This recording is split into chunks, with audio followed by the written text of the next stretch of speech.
All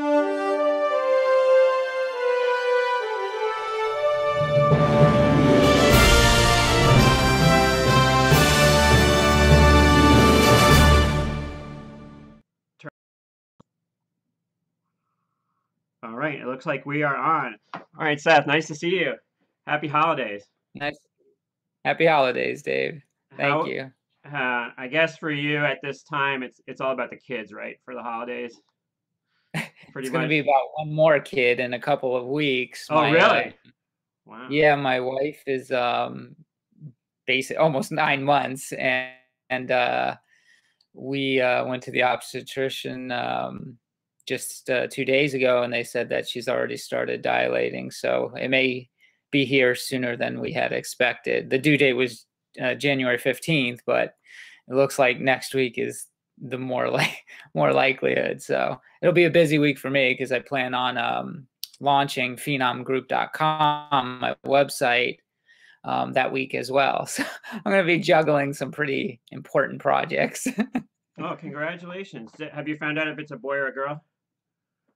It's a boy. Oh, nice. Gonna name him Leonardo Marcus. Marcus, my middle name, and Leonardo. That was what we, I guess you could say, compromised on. I know in most relationships, the wife decides. The guy sort of goes along with it. Yeah, I was trying to give myself a little more street cred and said compromise. Okay. We'll leave it at that then. So is the website, is it supposed to launch on the 1st, or when are you expecting it to go up?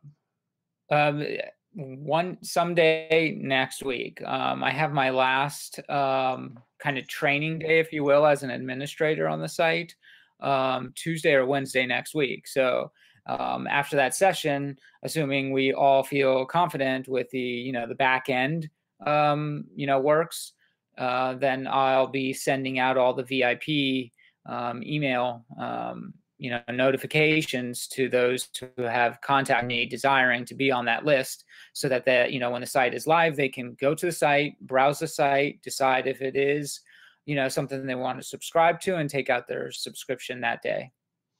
So give me the 10-second pitch. Why should I go and subscribe to this site? What are you offering to people? Well, firstly and foremost, subscription-based sites for the financial industry, should have strong analytics and research reports. And I've been able to generate such works over the last several years, 6-7 years in the industry. I had a subscription site in the past, capital-ladders.com, where we catered to the institutional investors, and some of our subscribers were Credit Suisse, Goldman Sachs, JP Morgan, and then we had companies, Coca-Cola, and other companies were subscribed to our research, depending on what category that they wanted and whatnot. So we're going to have really strong content centered on the volatility complex, consumer packaged goods, the retail sector. I mean, these are really large and hot button topics in the media over the last several years. I mean, you've seen what's happened with the retail industry and the retail stocks this year. So there's a lot of interest there. Above and beyond just the research reports that you'll be able to get, we'll have we have chat rooms or forums that people can participate in, talk to each other, share information, links, this, that, and the other. And then you have the opportunity to create your own financial blog if you want, develop your own following, and disseminate your analysis and what you feel investing in and why other people should invest in it as well. So there's a lot of features to the site. We just started implementing a halftime onto the site. So that's kind of what delayed the launch. We had expected to launch just before Christmas Eve, but we got a lot of feedback from some of our beta testers saying that they'd like to see something in in the middle of the day, a video format. So we implemented it. So that set us back a little. You said a halftime. I'm sorry. You kind of, the sound disappeared for a sec while you were talking. You said a halftime report type thing. Yes. Okay. Yeah, like a snapshot of the day and what I'm, particularly looking at it as to what's going on in the market, maybe like morning and the press is covering, and maybe it's affecting the markets, and I would be of the opinion that, my subscribers would want my take. So, that's something that, we thought would be another value-added feature to the site. So what levels of membership are there? There's I guess I was able to look at it for a second, but there was I guess people can sign up for free, basically initially, just to peek at it. Is that right? Yeah, they can look at the daily articles that I'll be writing, just kind of the, broader subject matter of the day, nothing that, will deliver, any of my, more specific analysis, but that'll be free content. Other free content on the site will be the daily economic data that comes out from all over the world in real time. And then you have you can check your stock quotes from the site. There's links where you can basically just click and then enter your quote, and it'll pull it up, inclusive of a chart. Oh, that's cool. Yeah, you can set up your own profile as well, establish friends, on the site, and even groups or forums, if you will. And then what levels of paid membership are there then after beyond that? Yes, I'm sorry. So there's a $2.99 monthly, what we call contributor membership.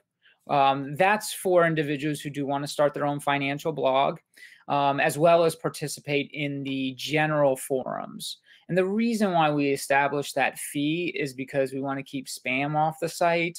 Advertisers and robo spammers that, proliferate these types of sites, they won't do that if they have to, pay $2.99 a month. Yeah, it makes people take it seriously, sort of, I guess. Yeah, exactly. And so far as the forums are concerned, we want, strong dialogue. We want genuine sharing of information. We don't want people coming on there and making fun of, saying making derogatory comments or, things of that nature. We want general sharing, and we want to, try to help each other, boost our performances, our portfolio performances. And the best way to do so is to keep, people in the forum that genuinely want to be there and share. And, the folks that just want to denigrate other people, they're not going to pay $2.99 a month to do so. And then lastly is the premium content. That's what, we're discounting it at the launch. It's $39.99 for a monthly membership, and that gets you access to all of my paid research and analytics, investment thesis reports, my trade alerts, daily, weekly, monthly. You get all that information sent to you in real time, directly to your mail, your in-mail box. Of course, you'll also have access to establishing your own blog with that. You'll have the video blogs as well. So whenever myself and some of the other partners at phenongroup.com do a video for our subscribers, they'll be able to chat with us on that content as well, and that's only for paid subscribers, the premium content level. So I think we've established, a good tier structure for the site. People can come and check it out for free. They can see some of the daily articles for free. And then there's people that just want to talk to each other in the forums, maybe want to establish their own financial blog.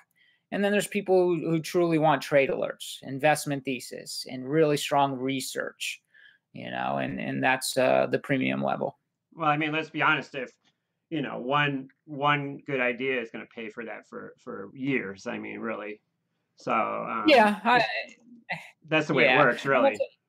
Yeah, and we started it with just the $39.99 monthly, but after the first month, it is going to go to the normalized rate of $59.99. So that's why we kind of been getting the word out, so as many people as possible can take advantage of the early sign up period, at that discounted rate. But yeah, you're right. I mean, you've seen a lot of my work over the last year on Twitter and on StockTwits, and just my my articles in the media. Yeah, I mean, if you had followed just one of my trades, you you would have made that annual fee that we're going to be charging probably in one trade or one investment thesis, if you will. Yeah, I noticed. Thanks for letting me check it out. I noticed that there are two other gentlemen whose names are attached to this site. What is their involvement? Yeah, David Modell, he's also partnered with me, and Edward Cordoba. He's been a long-term business partner of mine, and we formed Capital Ladder Advisory Group back in 2011 together. So when that company was acquired, we had a non-compete for 2 years, and that ended in August of this year. So now we're moving forward to establish another business model or another website to engage and try to help the home gamer, if you will, as Kramer likes to call it, the home gamer. David Modell and I will be doing a lot of content generation for the website. We'll be in the forums every day. I'll be in the forums every day. We'll be writing articles daily, weekly. The research, I'm always doing research. So when I find something, I'm already on Microsoft Word, typing it out as I'm reading, and taking my notes and then compiling everything into a research report to deliver. So. Well, nice. I know that you've been working on it for a while, so I'm excited that it's finally coming together. Yeah. How long has it been? Like a year that you've been working on it? Yeah. Well, we had the idea actually. It's been about a year now, but the actual development the development of the site has been about 5 months or so. Yeah, so it's taken a while because it evolved. I think a lot of people, a lot of investors go to sites like Seeking Alpha, The Motley Fool, TheStreet.com. So we've kind of taken bits and drabs from these different sites to incorporate .com to deliver a user-friendly experience, but something that's fun at the same time and engaging. And in order to do that, well, it's expensive, and it's expensive to put all these different applications into a WordPress site. It's really, it's kind of complicated. So it's taken a little longer than we had hoped. But the end product, it's all about the end game. And we believe the end product will be, strong and deliver a value to investors and traders. Are you pretty savvy with computers yourself as far as WordPress and all that sort of stuff? Did you hire developers? How did that work? Yeah, I'm of average intelligence when it comes to WordPress. So yeah, we did hire developers. It's funny, coming from our world, financial industry, and trying to communicate with web developers who largely, they're artists in their own right. They're artists and they think like artists. So the communication is cumbersome sometimes. And but you work through that. So, but yeah, to answer your question, we do have web developers, but at the same time, I'm also kind of I'm not a perfectionist, but I do know what the potential audience wants. So I want to do my best to deliver that. So I was probably more involved than the developers would have wanted me to be. Yeah, I find you to fall into the perfectionist category. I think you're being modest on that one, sort of. Well, that's really exciting. I can't wait to check it out. I know that people are starved for resources with the markets. I mean, it's a tough, it's the toughest game, I like to say, and any little bit of edge someone can get, they're looking for. So that's awesome. I tend to agree. So we got the tax cuts. Is that yeah? Are you which I didn't think would happen. I admit, really? I was wrong in that regard, but I'm glad, at least for now. Sometimes it's good to be wrong about the right things. Are you a Democrat, Republican, or no comment? I've never affiliated myself with one party or the other. I've always just gone with the candidate, whoever I thought was, the best candidate, and the one that I felt aligned with my belief system and moral compass. So you voted for Trump or not Trump? This is the first election cycle. I'm 41 now, and I've voted in every election cycle that I could have since I was of age. Oh, that's great. A lot of people this don't. Is the first time that this was the first time that I abstained from the executive ballot. I voted on the down ballots, but I didn't on the executive ballot because neither candidate that was presented to me I had a strong conviction for.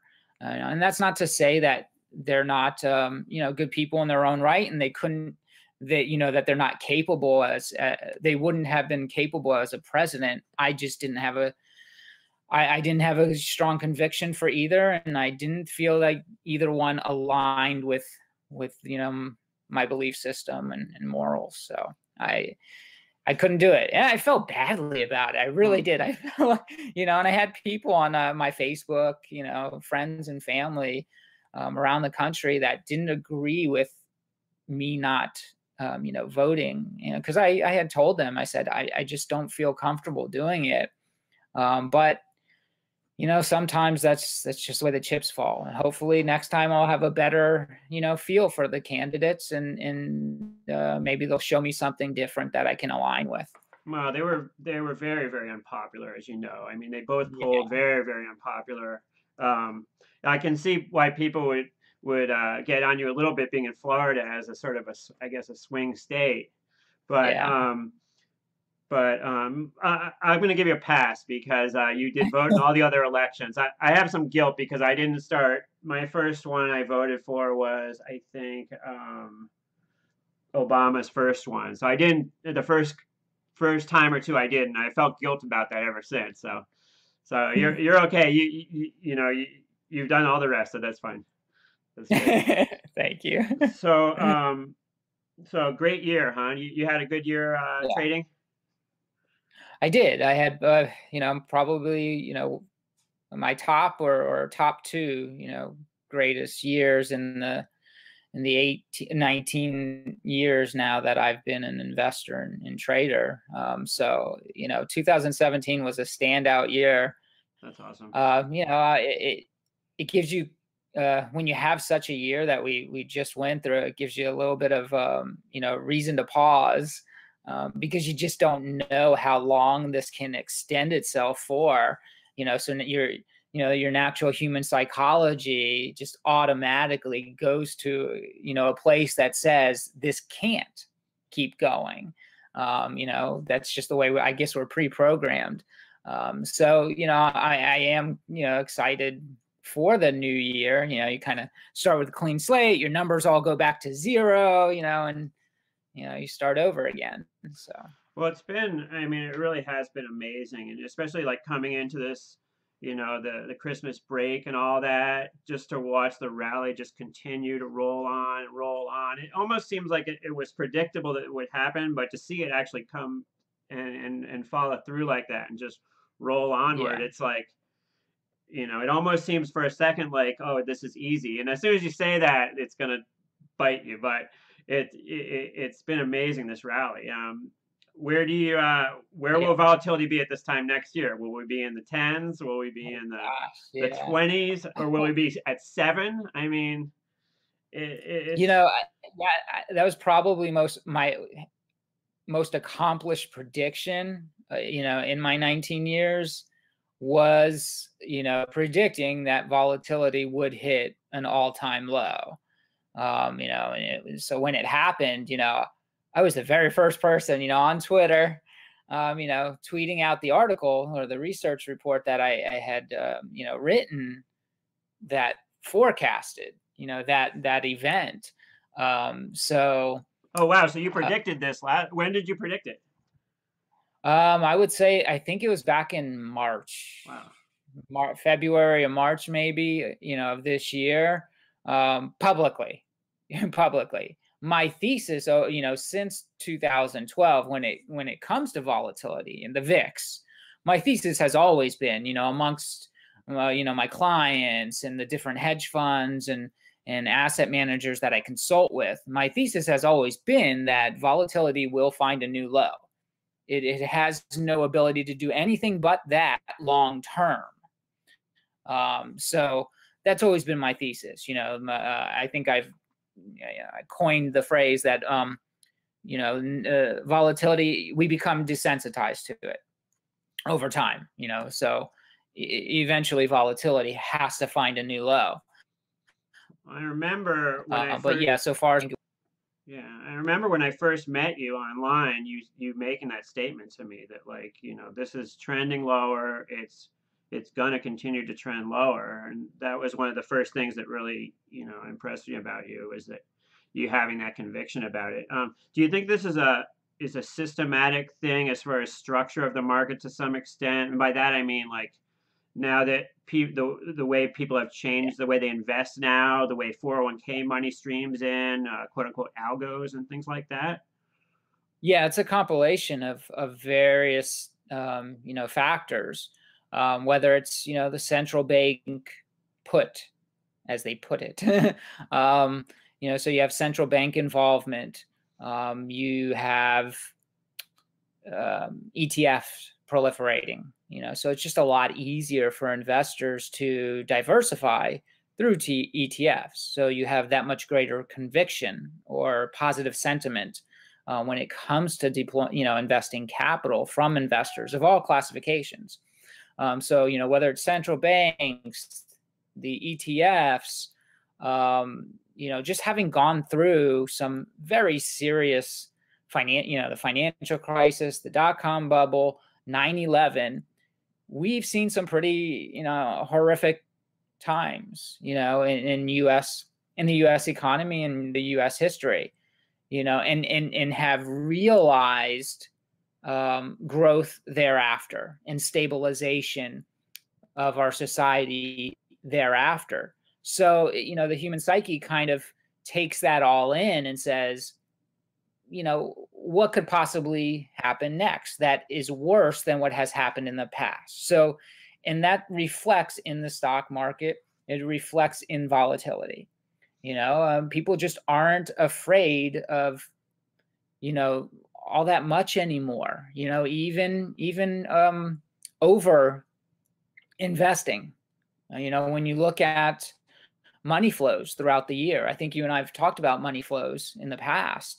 Charles Schwab had their accounts had their lowest cash position, in 2017, meaning that, whether it was an institutional investor or just your, an average investor, they had more of their capital invested in equities than they have in the past. So there's just a lot of positive sentiment out there. And it comes from a place, I believe it comes from a place of it cannot be as bad as the financial crisis. It cannot be as bad as 9/11. It cannot be as bad as the dot-com bubble, So until we actually, see, a really bad event in the future, because there will always be that next event, that is really bad.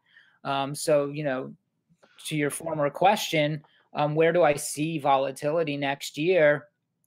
I'm an optimist, so I'm always of the impression that, as long as the economy is on stable footing, as long as, consumers, as long as the labor force is strong and corporate earnings are strong, the market will carry on.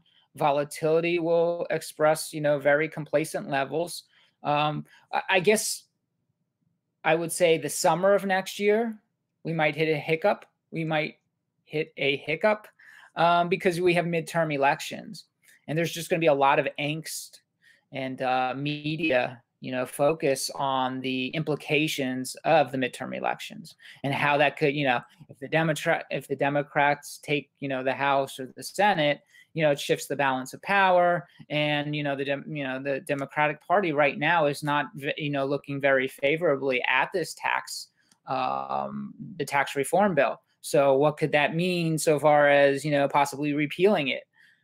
So I just think there's going to be a lot of angst around the summertime, and maybe that'll, spike volatility pretty nicely. So yeah, it's all eyes have been on this tax bill for so long, the last like 3 months, and so it's really interesting to see where the eyes turn to now into the new year, because there's nothing, sort of on the horizon coming up next that, I mean, maybe some sort of ongoing Mueller investigation or something, but that doesn't seem like that's really panned out too much. But you know how the market is. It'll focus on politics for a little bit, then something else, I guess. Right. So. Right. Yeah, I'm also kind of, I have it in the back of my mind, or, I've always got that CNN on the TV, because you never know when that headline might come. I think it behooved, the Mueller investigation not to, disrupt, the holiday season with anything, even if they had anything. But there has to be some type of resolution to the investigation. So I'm certain, probably within the next few months, there will be that development, good, bad, or ugly. I think we'll know in the next few months how that all shapes out. Do you have some sort of number in your head, like if you continue with the success you've had, do you have some sort of number in your head where you would, I don't know, retire or go on to do something different, go on to the next phase of your life, possibly? Have you thought about that sort of thing, or are you completely just focused on the markets right now? No, I have, I have 2 siblings. I have a brother who's 35 or so, 36 maybe. And then I have a sister, a younger sister who's 31, 32. And they have children.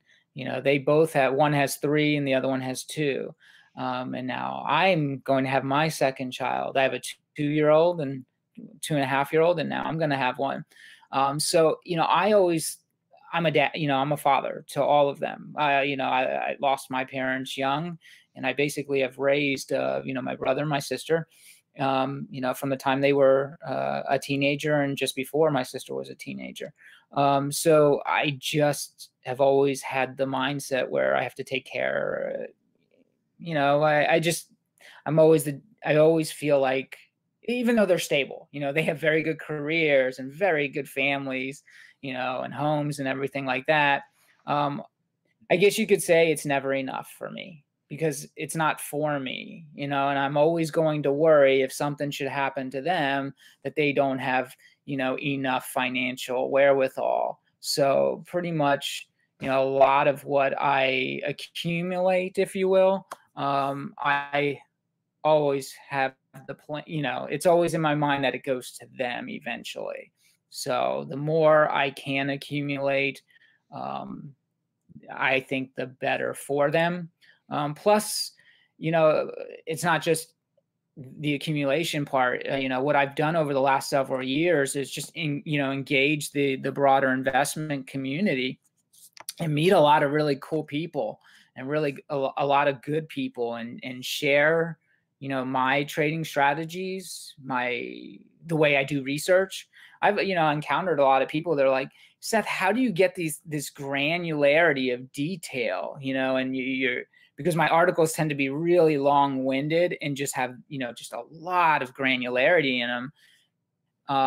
Kind of teach people or show people, how I do what I do, why I read the transcripts, why I archive the transcripts so I can go back to them. If a CEO said this one time, but he said this before, I catch those things. I really catch those things in my articles. So I like doing that. I really like the engagement with, in social media and on these different sites. So from that aspect, it gets in your blood. You know, it just kind of becomes part of who you are. And I enjoy it. So why, you know, retirement really is just about, okay, so am I entitled to Social Security now? You know?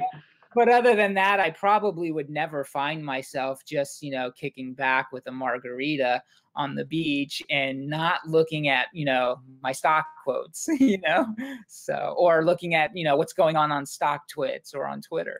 Yeah, I'm the same way. I've gotten caught up in all the social media and all that stuff. It always boggles my mind how you're able to analyze data about companies, because that's a different part of the financial world than I'm an expert in, and I just, my eyes glaze over when I see financial reports. But you seem to be able to decipher them in a meaningful way, which is, I kind of look up to Yeah, you for that, because it's something that is foreign to me. when I first started, you know, doing my own, you know, research reports, I, of course, just like anybody else, I would pay for, you know, research reports from, you know, the big financial firms, you know, KeyBank and Goldman and JP Morgan and Wells Fargo, you know, and they're relatively inexpensive and probably worth their while, you know, for you to, you know, you should fund your investment. You know, if you're investing in a company, a lot of money, you know, there should be a realized expense to that. And some of that is research. I, you know, consider it due diligence. And what I found in so many of those is you get like these couple paragraphs from the analyst. It's literally all you'll get is a couple of paragraphs of actual verbiage, you know, their thoughts. And then you get 3, 4 pages, 5 pages of their model, you know, how they're coming to their EPS estimates. And it's all based, it's just numbers, you know, numbers from last year, and then numbers for 2 years ago. And then you get the projections for the next 3 years. But there's not a lot of reasoning in there. And that's one of the things that I liked about, I started my first financial capital-ladders.com and then Seeking Alpha. And, you know, I like those platforms because it's all verbiage. Yeah, you'll have a chart here and a pictograph here and things like that just to support the verbiage. But you get a lot of the whys answered and the rationale, the reasoning. So, you know, I like creating that, you know, the articulations. You still, I noticed you're still trading Target after you had a career Yeah. there. Are you a fan of Target?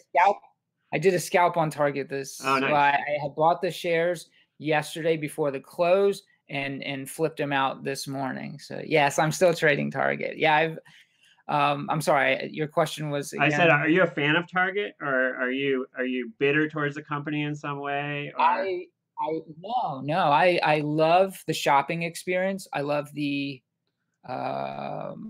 atmosphere in Target. I think it's very unique, especially, you know, if you compare it to Walmart, you know, it's different. It has a different feel. There's a different merchandising concept.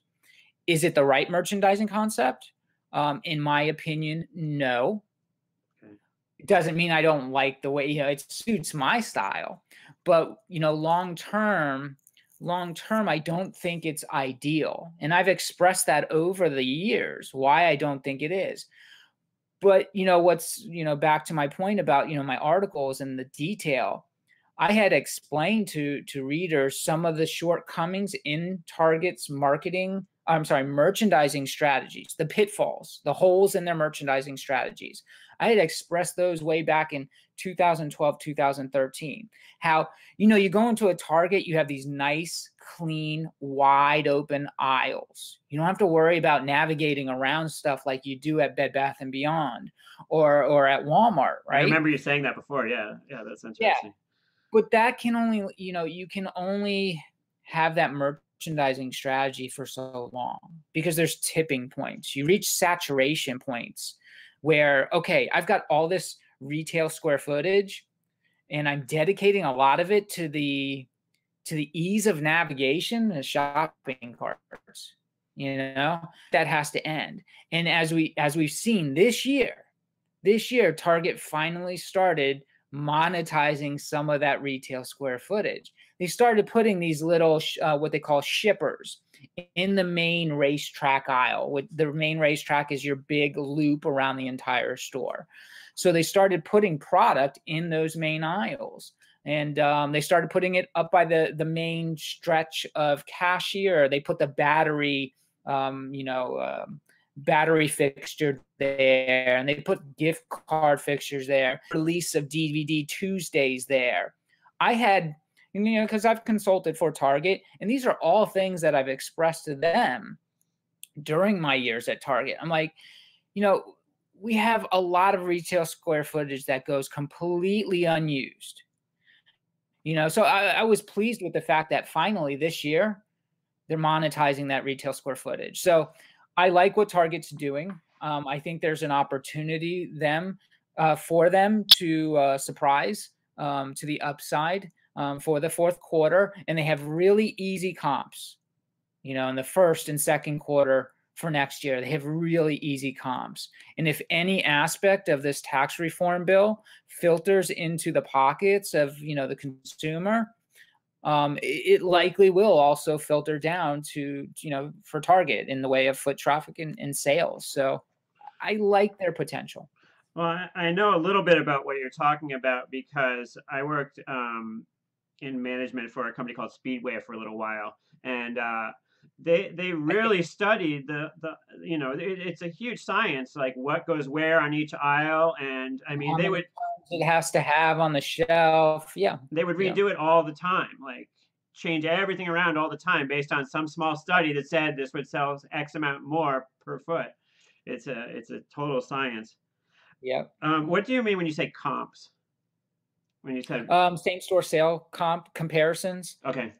So Target, I think, had negative comps, same store sales comps for the first and second quarter of 2017, and they progressively improved in the third, and what I believe will be an improvement in the fourth quarter when they do announce results. So, I think that their same store sales comparisons in the first half of 2018 will be very, very manageable. So give us one retail stock for next year. Would you say Target? If someone was going to buy a stock? The first thing I have to do is valuation. It's all going to depend on where, the stock is at, any particular time for me when it comes to retail, because I mean, my short answer is Amazon or Alibaba. Those are the short answers, or a retail ETF. There's a lot of new retail ETFs actually. So, but if for a specific one, I say that I have to look at the valuation, because as much as I like some of the different retailers' opportunities in the first half of next year, the end game is still the same. They can't diversify enough, and they can't scale the initiatives that they have in place quickly enough to offset the natural attrition of foot traffic in their stores. They just don't have their e-commerce business. None of them have even like a 15%, of sales e-commerce business. Still, most of them are 90, 85%. Of their sales are done in store. And the trend's not going to change, so far as what's happening to these brick and mortar retailers, so the end game is still going to be the same. There's going to be more store closures, in the years to come. Next year, there'll be more, the year after that, and the year after that. So I only like a retailer as a swing trade. If the valuation gets low enough, I look at what they did, in their quarterly performance. If it gets low enough, I'll buy it and hold it for, $1, $2, $3 move. And that's it for me, because the end game is going to be the same. Macy's has had a 40% run in the last, since November. It had a 40 after they reported results, which they missed. They missed on the results, and the stock has gone nowhere but up. Well, it's the same with it's the same. I know I mentioned this last time with you, but it's the same with Foot Locker. Foot Locker has gone from like 32 to the mid 40s. Like it's just ripped, and I want to short it like crazy, but I've laid off. But I want to put both hands on that one. It's like all of these retail, they got repriced this year to the downside on the realization that they had to close stores. Their sales were going to fall. earnings are going to fall, gross margins are going to contract. So they all got repriced. But, they got repriced too low, basically to death. They were priced, their operations weren't, when you looked at the price to sales ratios, they were less than a half percent on most of them, like Target, like JCPenney, like Macy's. So they got repriced again in November, but positively. So there's a happy medium. Macy's should not be valued where it is right now, and it shouldn't have been valued at $17 either. There's probably a middle there that's where they should be. And it takes time to get there, so in 2018, we have another year to see how these retailers will, gravitate to the mean. Yeah, it seems like 2017 was a year where we saw Nike stop being a leader. It sort of had a fall from grace. Below $50 at one point, and then it went all the way up to $65 recently. And this is a company also that, they're having troubles in their biggest market, North America, but Nike still has that brand dominance. They still are growing. Despite their problems in North America, Nike is still growing everywhere else in the world. And that is equating to sales growth. So they're not doing as good as they were, but they're still growing sales. They're still growing earnings. So they don't hold that really low multiple for very long. It's always an opportunity. It's kind of like Starbucks, Starbucks isn't growing as fast as it used to be, but you can't keep that stock down too long. They're still the leader in their field. Right. I was watching this whole thing on Nike and the secondary market for the Jordan shoes, and what an amazing world that is. Really.